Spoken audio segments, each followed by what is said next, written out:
The Austronesian people were once well known for their seafaring capabilities, with them now being found anywhere from New Zealand with the Maori people to Hawaii with the native Hawaiians and just about everywhere in between.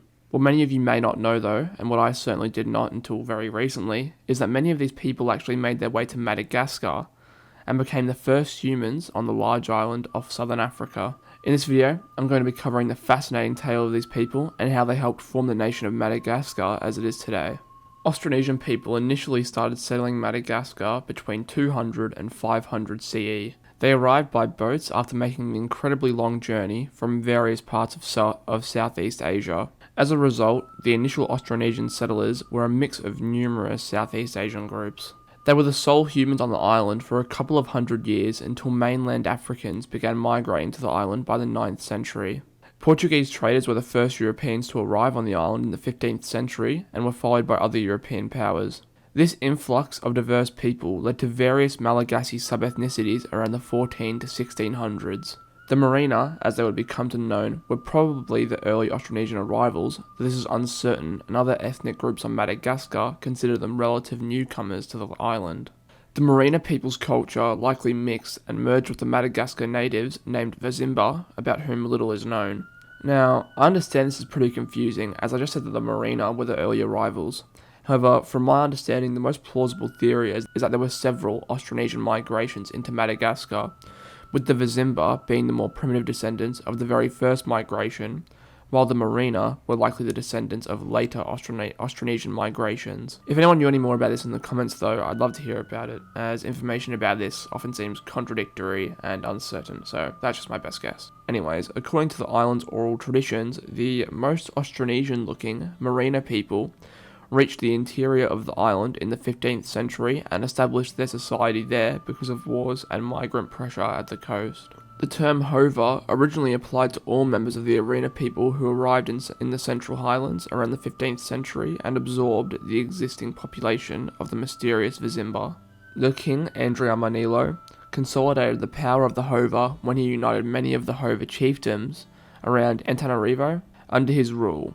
In and after the 16th century, slaves were brought into Madagascar's various kingdoms and social strata emerged in the Merina kingdom.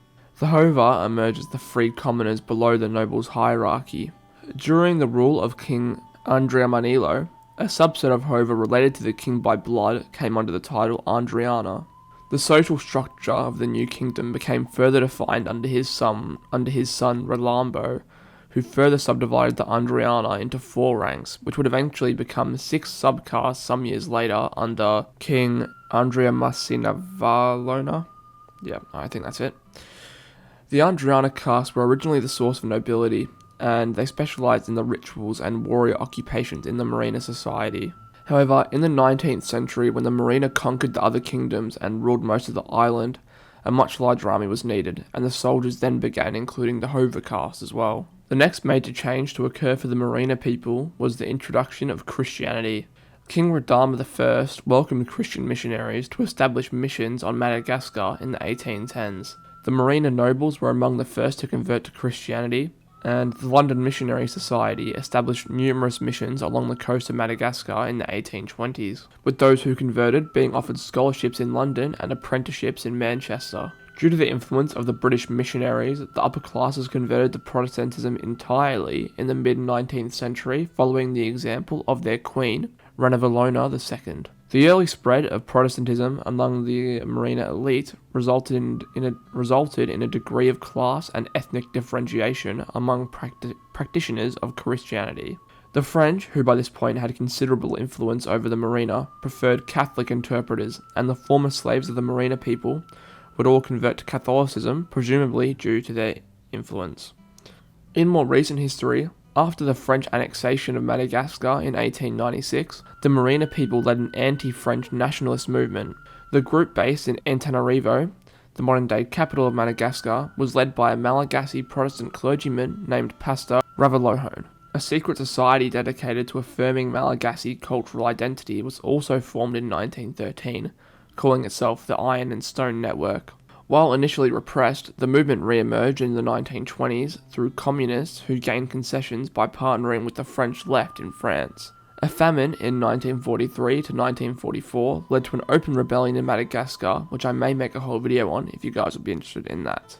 The 1946 Constitution of the French Fourth Republic made Madagascar an overseas territory within the French Union, before Madagascar finally regained full independence in 1958 as the Malagasy Republic. The Merina people faced competition from the countless other ethnic groups of Madagascar, with the first president of the Republic, Philibert Ranana, being a coastal Malagasy of the Tsimihety ethnicity. This first president was able to consolidate his power with the winner-takes-all system, while the Merina nationalists of the Congress Party for the Independence of Madagascar was weakened by rifts between the leftist and ultranational factions. However, despite all this, the Merina still form much of the elite and educated middle class of Madagascar today, and are influential in the economy, universities, and government organisations of Madagascar. Their current influence is probably best shown by the fact that the Merina dialect of the Malagasy language, also called Hova or just Malagasy, is spoken natively by about a quarter of the population of Madagascar today, and is the national language of the country. Well, I think that's where I'm going to end the video, guys. Sorry for not having uploaded in a while. I've been pretty busy with work, and I know I initially said I was going to upload a video like 3 weeks ago, but then I got sick and some other stuff happened, so sorry about that. From now on, I'm going to try to upload a video at least once a week, so I look forward to that. But anyways, guys, I hope you enjoyed the video, and as always, I hope you have a great day, night, wherever you are, and I'll see you in the next one.